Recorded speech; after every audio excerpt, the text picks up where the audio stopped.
નમસ્કાર મિત્રો, તાજેતરની અંદર જે ટાટની પરીક્ષા યોજાણી છે એની અંદર આપણે વાત કરીશું કે 2023ની અંદર મેરિટ કેટલું રહ્યું હતું એ વિશે આપણે વાત કરીશું, જેથી કરીને 2026ની અંદર કેટલું રહી શકે એનો અંદાજ નીકળી શકે. તો મહત્વની વસ્તુ છે કે આ જે રિઝલ્ટ છે 2023નું છે. 2023નું છે.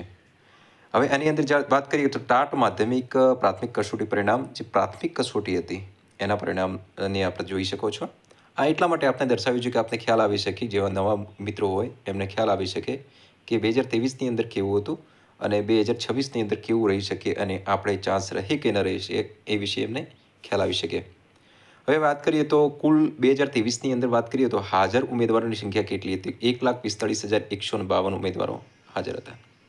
એમાંથી 200 ગુણમાંથી 70 ગુણ કે તેથી વધુ ગુણ મેળવનાર ઉમેદવારોની સંખ્યા કેટલી હતી? આ પ્રશ્ન થાય કે 200માંથી 70 ઉપર કેટલા હતા? તો કે 60,566, એટલે કે 41.73% હતા 200માંથી 70 ઉપર મેળવનારા.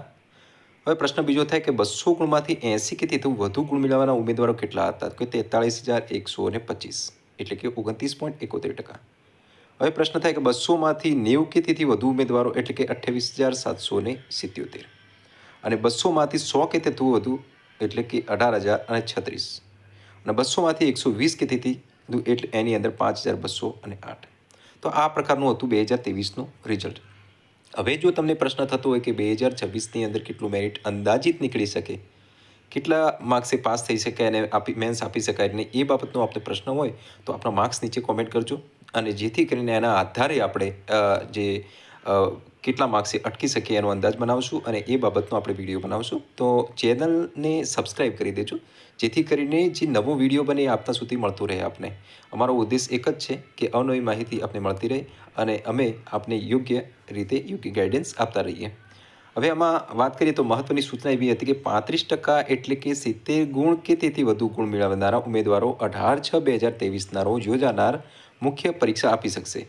મુખ્ય પરીક્ષા અમદાવાદ, વડોદરા, રાજકોટ અને સુરતમાં યોજાશે. આ તો અલગ વસ્તુ છે, પણ આની અંદર એમણે એવું કીધું હતું કે જે 70 ગુણ કે તેથી વધુ ગુણ જેણે મેળવેલા છે એમને મુખ્ય પરીક્ષા આપવા માટે બોલાવેલા હતા.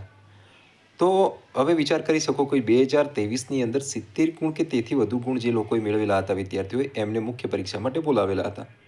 હવે આ વખતે કેવું હતું, કેટલા વિદ્યાર્થીઓ પરીક્ષા આપી છે, એમાંથી કેટલા ગેરહાજર હતા એ આપણે અગાઉના વિડીયોમાં જોઈ ચૂક્યા છીએ. તો આની અંદર હવે મુખ્ય પરીક્ષાની અંદર બોલાવવાનો પ્રશ્ન રહેશે કે મુખ્ય પરીક્ષાની અંદર કોને બોલાવશે, કેટલા માર્ક્સ હશે એને બોલાવશે, એ પ્રકારના અલગ અલગ પ્રકારના પ્રશ્નો તમારા મગજની અંદર ચાલી રહ્યા છે. તો હવે એ બાબતનું આપણે નિરાકરણ કરવું જરૂરી છે, જેથી કરીને તમે મુખ્ય પરીક્ષાની તૈયારી કરી શકો કે કેટલા માર્ક્સથી ઉપર હોય તો આપણે તૈયારી ચાલુ કરવી જોઈએ.